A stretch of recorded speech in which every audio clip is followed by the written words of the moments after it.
But it highlights something that's really important of thinking of, well, like what's actually going on here? Why are you seeing improvements from doing resistance training in middle and distance runners when you start to think that specificity, it's moving away from it?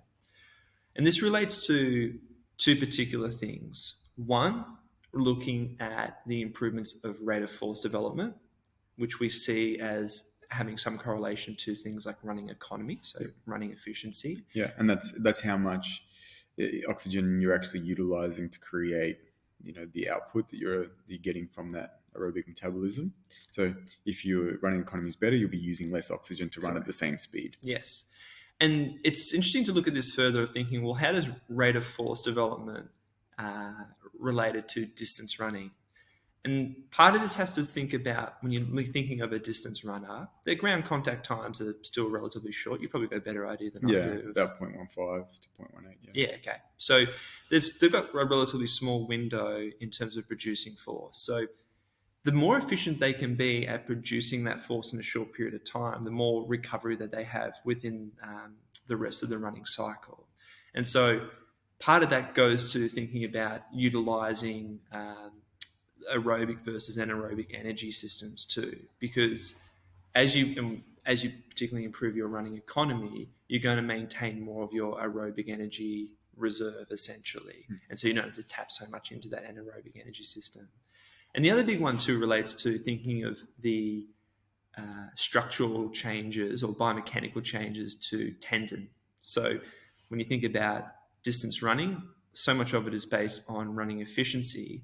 The more you can utilize your connective tissue system to produce force, the less metabolically demanding the task is, because connective tissue has the ability to use elastic energy potential, which is much less metabolically demanding than contracting the muscle. And so as you improve the stiffness of the tendon, it can act more like a spring. So you get as you make that ground contact, you're going to get the spring loading up. The muscle will just be contracting to regulate how that spring's loaded, and then you get the release of that elastic energy potential that helps propel you forward. Yeah, and we know, there's been lots of evidence showing plyometric or jump type training can really have an effect on your ability to use those elastic forces. And in this area specifically for people who are interested in distance running, physiologist and track coach Philo Saunders did research, I think, in the early to mid 2000s showing significant improvements in running economy for distance and middle distance runners using a plyometric scheme.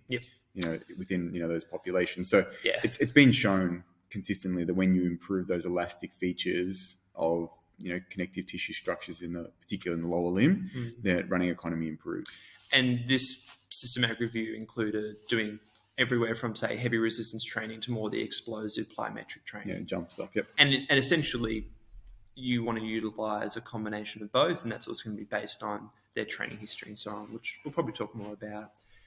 I think the other thing to highlight too is, as you can better utilize your connective tissue system through the stretch shortening cycle, you're not going to get as much changes in the fascicle length of the muscle.